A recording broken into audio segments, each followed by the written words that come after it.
So we continue now on our next segment. This time around, we're focusing on psychological matters with Hanan Buchkin. Good morning, Hanan. Good morning. How are you? Well, thank you, Hanan. Forget the voice. I'm okay, even with the voice that is horsey. Codependent relationship. Is there a difference between a codependent and an independent relationship, an interdependent relationship? Yeah, sure. What I'd like to do is I'd like to highlight a couple of actually questions that, if you're listening, answer for yourself to determine whether you are in a codependent relationship. And actually, most people who will answer these questions, I can assure you, will know for sure that they are in a codependent relationship. It's actually very common. It's very unhealthy, but it's very common. And the people that are in a codependent relationship, 9 out of 10 times, if not 10 out of 10 times, the relationship just never works out. I'll define it in a minute. But if we have time, I'd like to actually go through the questions. No problem. So people can actually answer it for themselves and figure out whether they are in an unhealthy codependent relationship. Okay. Should I go through it? Yes, go ahead, sir. Okay. So these are the questions to ask yourself, and be honest with yourself. If your partner is one, be honest for them as well, and you can ask them when you get home or if they're listening to. Number one, do you focus on what others think of you, and do you really care too much about what other people think of you? Are you a people pleaser? Do you wear a mask of confidence, but on the inside you're very needy? Number 4, do you mostly in a relationship sell yourself short? Do you live a life according to your partner? So in other words, you do what your partner wants to do. You live according to their values. If they say, turn left, you turn left. They say jump, you say how high. Do you live according to their values? Do you take time for your partner, but you never take time for yourself? Are you sensitive? Are you emotional? Are you needy? And do you need others around you? And do you need others to like you? Do you do something, and this is very important, do you actually do something that goes against your values in order to get approval from other people? So do you do something that go against your values just in order to get approval from other people? You know, like the typical teenager that will start to smoke because it looks cool. So in a relationship, do you do something that actually you don't agree with when you look back at it, but you've done it for your partner and for your partner's happiness? Are you a rescuer? And do you feel worthless in the relationship? So out of these 2, 4, 6, 8, 10 questions, and let's say you've answered yes to 9 of them, you are in a serious codependent relationship that doesn't work.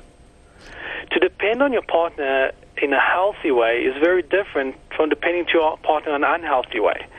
And most people who are in a healthy relationship depend on their partner in a very healthy way. Now, I am saying that depending on your partner is wonderful, and it's great. That's why relationships work. It's me depending on my partner depending on me. But when you start depending on your partner in unhealthy ways, and you put more into the relationship than you're prepared to actually take from your partner, when you focus on your partner's happiness more so than you focus on your own, when you feel worthless in the relationship, when you actually degrade yourself and undervalue yourself, when you sell yourself short, then that is a very unhealthy way of being in a relationship. And the way you tell is by the relationship actually not working out. So when you go to bed at night and you think, how is my relationship? If your answer is not great, then you're in a bad relationship or you're in an unhealthy relationship. And if you've answered 9 out of these 10 questions a yes, then you're in a very unhealthy codependent relationship.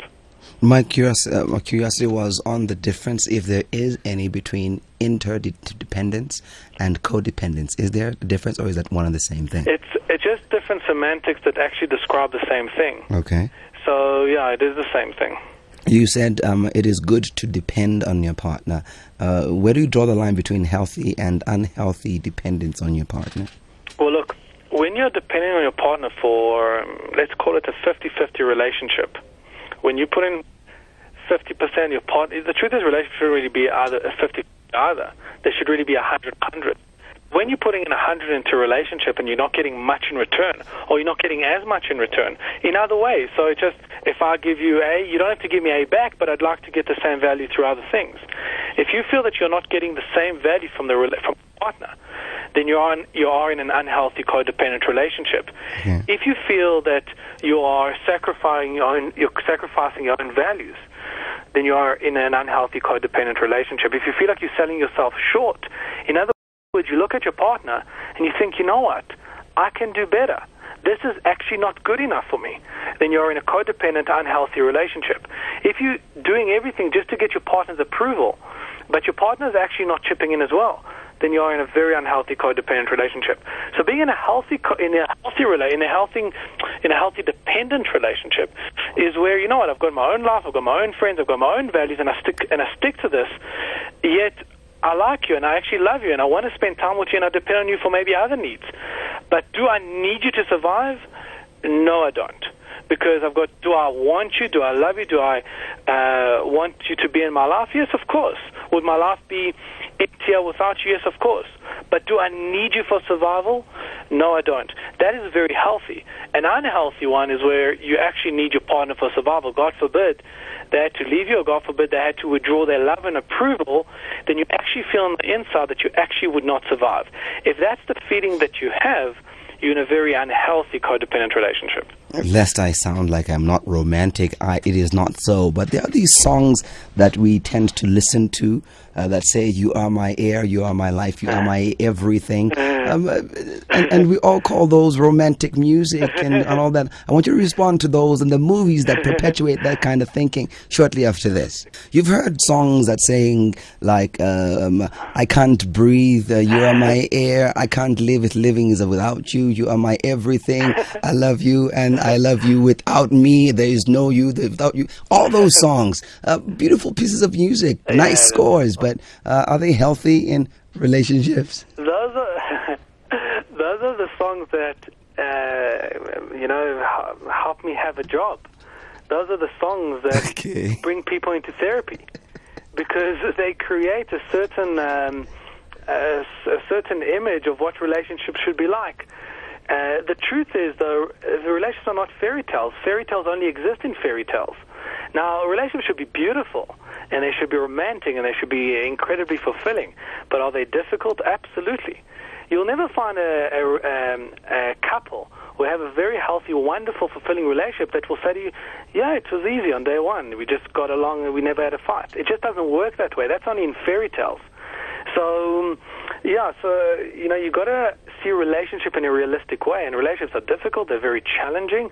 They're incredibly fulfilling, but they shouldn't be easy. You remember, you have two people that get into a relationship from completely different backgrounds, from sometimes even different cultures, different upbringings, different values, different standards, and they've got to somehow make it work. It's not easy. So to answer your question, you're the air that I breathe, I couldn't live without you, blah, blah. That is very deceiving, because that's not what relationships should be about. That's a lot of relationships, but that's very unhealthy. You should never feel, oh my God, if you don't give me approval, if you don't need me anymore, if you don't give me A, B, and C, that's the end of me. You should feel an incredible sense of loss, but you shouldn't feel like you wouldn't be able to survive if your partner withdraws their approval. Certainly not. There is this tendency when you listen to people speaking about relationships and the different genders that participate in this relationship. They say women need your approval. You need to tell her that those jeans look good on her behind. You need to tell her that she's pretty, or else you're destroying your relationship. What about that? Yeah, that's a good question. Look, we're not looking at extremes here. So I'm not saying, don't ever, look for any approval from your partner. We all like approval, guys and girls, men and women. We all like approval. We like our women to inflate our egos, to make us feel that we're the kings of the world. And women like to feel that they are the queens of our lives. So, of course, giving approval is wonderful and looking for approval is wonderful. But when it becomes extreme, when that is the only thing you look for in a relationship, when you are prepared to actually drop your own values just to get that approval. For example, I can share a story with you where I had a patient and her husband came up to her and said, do you mind if we have an open sexual relationship? And so she didn't lose him. She said yes. And that is insane. That is crazy. That is unacceptable. So just so she doesn't lose him and doesn't lose her love, she was open to having him sleep with other women on the side. Now, the truth is, in this case, it didn't work the other way around, because when she turned to him and said, well, can I then go and sleep around, or can I have an intimate relationship with another guy, then it was absolutely not. Yeah. Absolutely. So it was very much one-sided. The point is, she was willing to drop her values and standards and what she feels strongly about just for the sake of the approval.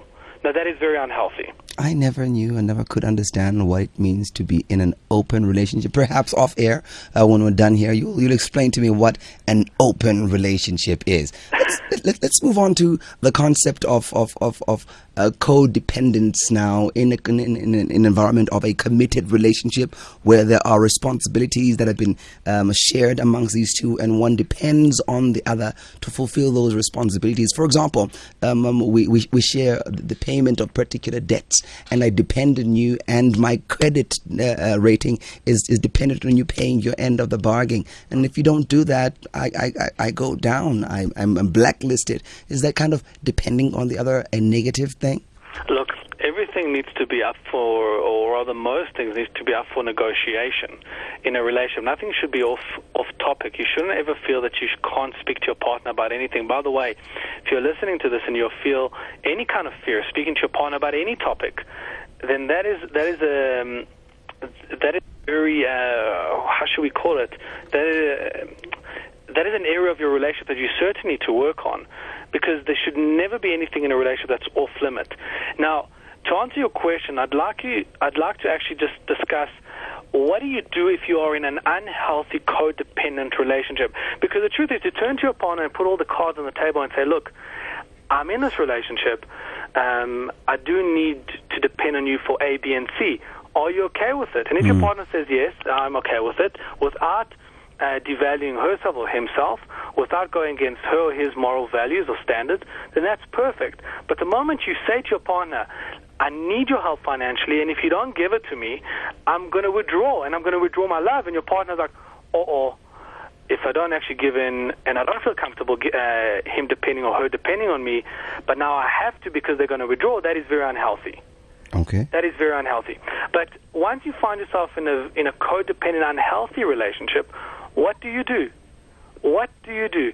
And I'd just like to go through a couple of things, a couple of pointers that will help people, actually give them practical tools to enable them to deal with their partners if they are in a codependent, unhealthy codependent relationship. Okay. Should we go through it? Yes, go ahead, sir. Okay. Firstly, I've written down 11 points. The first thing is, stop trying to control what you can't. Realize that in life there are certain things that you can control, and there are certain things that you can't control. Desiderata. What's that? Desiderata. And the thing is that you have to control what you can and let go of what you can't. So can you control your partner's moods? Can you control, whether other people like you or not? And by the way, whilst we're talking about codependent relationship, we're not only talking about romantic relationship, we're talking about friendships as well. Many of the listeners could relate to this in terms of friends. Yeah. Oh my gosh, I need this friend to approve. I need to be part of this group. Otherwise, blah, blah, blah. So think about in terms of relationships, in terms of romantic relationships, also in terms of friendships. But stop trying to control what other people think. Stop trying to control what other people feel. Stop motivating, or rather driving your behavior based on what other people think and feel, because actually what you'll be doing is in 5, 10, 15, 20 years' time, you look back onto your life and you'll go, oh my God, I've lived my life for other people. It's about time that you live your life for yourself, whether you're 20 years old or whether you're 65 years old. Today is the day that you can start living your life. Stop living your life for someone else. Start living it for yourself. Don't focus on what you can't control, which is what other people think and what other people feel. That's the first step. Okay. Step number 2. This is very, very important. This will be very difficult for women. Women are trained, or rather socialized from a very early age, to become unconditional givers. And that is very dangerous. Now, I'm generalizing. I'm saying women, but men can do that as well. Yeah. I need you from today to stop being an unconditional giver. Unconditional giver means I'm going to give and give regardless of what you do. I'm going to give and give and give and give and give and give and give without any conditions. And that is very, very dangerous, because unconditional givers attract unconditional takers. And that becomes very abusive. In any relationship, you should give, and you should give as much as you want, or as much as you can, rather, but there must always be conditions. Because if you don't place healthy boundaries, which we'll touch on in a minute, if you don't place healthy boundaries and you just give and give and give and give, people will walk all over you.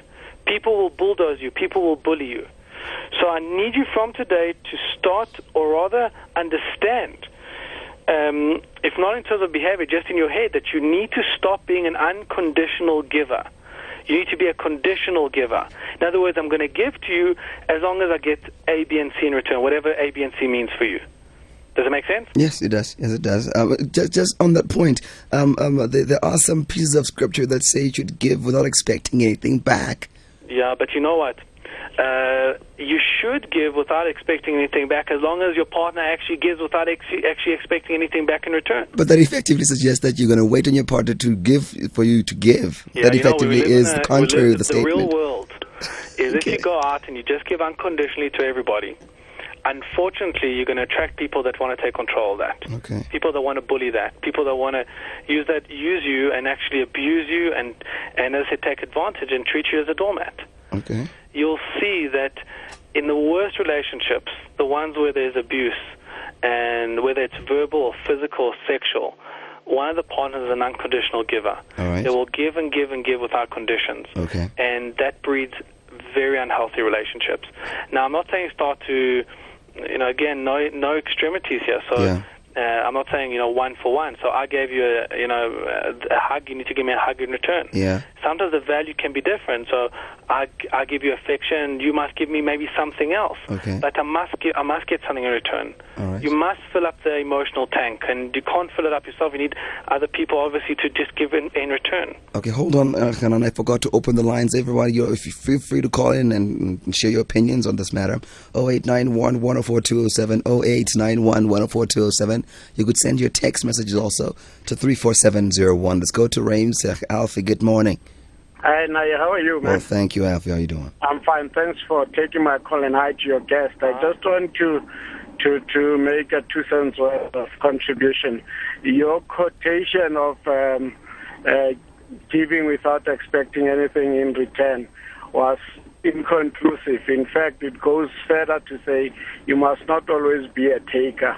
At times you must also give. So it cannot be said that, it is just cut and paste that people should give without expecting anything in return. Sure. And just on the issue of unconditional giving, I agree with the guest in that there is a saying that says, do not give everything that you have until you get dry, because at the end you won't have anything else to give anyway, and nobody will care. All right. I just wanted to add that to the discussion. All right, thank you very much, Alfie. Yes, Got it. Appreciate your call, Alfie. Let's go to Bryanston. Tabo, good morning. And thank you for taking my call. I just want to say, look, at some point I would like to disagree with the speaker when he says you have to give with conditions, because I just believe that in a situation where a relationship or even a marriage, you need to be selfless. The fact that I'm going to give just because I'm expecting something, I'm actually just coming in with unrealistic expectations. There's, in a sense that I will not be able to actually give based on my abilities and whatever that I have to give in that kind of a relationship. So I would understand if you say, yes, give, but you need to have boundaries. Give, but don't just give yourself to a point whereby you run dry, like the previous caller has said. So, but I think selflessness is one thing that can actually help in terms of building a healthy relationships, and that has to be from both parties. I understand that as he has spoken about the issue of maybe abuse, and sometimes, yes, unconditional givers end up being abused, and I would also say it actually depends on who you are with. because you can't say, just because I'm with this person, maybe just because I shouldn't give unconditionally, let me rather just limit myself in terms of what I'm giving in, because I personally believe that you give as much as you would like to get out. All right, got it. Thank you very much, Tabo. Thank you, Appreciate your call, Tabo and Bryanston. Go to Durban. Dennis, good morning. Good morning. Thank you for a most interesting program. Thank you. I just want to make a couple of points. In the context of a relationship, for example, and I speak for myself, I was in a marriage, and I am in a marriage which for years depended on the happiness of the marriage for me being dependent on my expectations being fulfilled. And it took me a long time before I gained the wisdom that if you're accountable to your expectations, your marriage is doomed to failure, because your expectations will never be met all of the time. And if you allow yourself to get frustrated without compromise, you're going to have a problem. The second point that I want to introduce is the concept of self-worth. And here I'd like to suggest that the issue of codependency is not necessarily confined to a relationship between two people. If one, say, for example, is brought up in an environment where one's mother is very dominant and controlling and was very critical, then one might build up a sense of self-worth based on whether you're pleasing your mother or not, or whether you're doing the right thing. And I would suggest that if your self-worth is based on something that needs to be achieved or some degree of approval that needs to be given, you might, for example, in a career, say my self-worth is dependent on me being successful in this career. If my career collapses, I've got a problem. Or it might be dependent on how much money I've got, or it might be dependent on some other thing. I don't want to politicize things, but let's say, for example, if I don't have a house that's built for me that's worth less than a R250 million, and I'm the head of state, well then my self-worth is seriously under pressure. I think let me leave it from now and let your guest continue to answer. Thank you so much. Thank you very much, Dennis. Appreciate your call. Hanan, would you like to respond? Yeah, some really interesting points. Very interesting. To the last caller, I absolutely agree with them. I think codependency is not just limited or restricted to a one-on-one, I guess, with your partner or with a friend. Codependency is a feeling of I need to depend on whether it's mom or my partner or government in order for me to be okay. And you shouldn't depend on anybody for you to be okay, and that's what he was mentioning about self-worth, because the moment I feel okay within myself, regardless of my environment, that is an incredible sense of self-worth and self-esteem. The moment I feel, well, I'm only good enough, or I'm only happy when A changes or B changes or C looks at me like this or D mentions this, that I'm in serious problems, because I can't control the government, and I can't control my mom, and I can't control what my girlfriend or my wife feels, and I can't control what my friends do. So the moment I look on the outside to make me feel better on the inside, that is a big problem. So I do agree with that. I want to mention something about the previous caller. So the second caller, I don't remember his name, where he said, you got to be selfless. Tabo and Bryanston. Sorry? Tabo and Bryanston was saying he disagrees with the fact that you should give with boundaries. You should be selfless. So yes, you go shouldn't ahead. he said he disagrees with me when I said you shouldn't give without conditions. Yes. Now, the reason why he said that is because his relationship works because his partner obviously also gives unconditionally, or rather gives without any expectations, or gives selflessly. When the moment you find yourself in a relationship where you can just give without thinking, and your partner does the exact same, you're going to have a beautiful relationship. But in the real world, where you're just meeting someone, or when you're dating, or when you go out into the working world, or wherever you are, whichever relationship, the moment you give unconditionally and selflessly, without any boundaries, and the partner, the person who you're giving to, is not doing the same thing, that breeds abuse. Period. Okay. Period. So the moment you find yourself with a partner that gives unconditionally as well, that's beautiful and that's amazing, and I commend him for having such a beautiful relationship. But the moment you find yourself in an unequal relationship where you give and give and give without even looking twice or thinking twice, and your partner doesn't do the same, that breeds absolute abuse. So what I'm saying to you, look at your partner, and if you're not happy with your partner or level of giving, then communicate, put all the cards on the table. If they're able to change, great. If you're able to change, great. But if you're not able to change, obviously then you've got to look at other options. But just be careful of giving selflessly to people in your life that are not prepared to do the same thing. All right. All right. We're going to end it right there. Kanan, thank you very much. Pleasure. Is there a way of accessing all those questions and tips, perhaps? Yeah, what I will do is I'll put all the questions and what to do tips, the 11 of them, on my Facebook page. I will do it and people can pick it up there. Lovely. When can we expect them? By midday, perhaps? Before the end of the day. Before the end of the day. Okay. Thank you very much, Kanan. Appreciate you coming through. Kanan, appreciate you coming through. Kanan, appreciate you coming through. Kanan, appreciate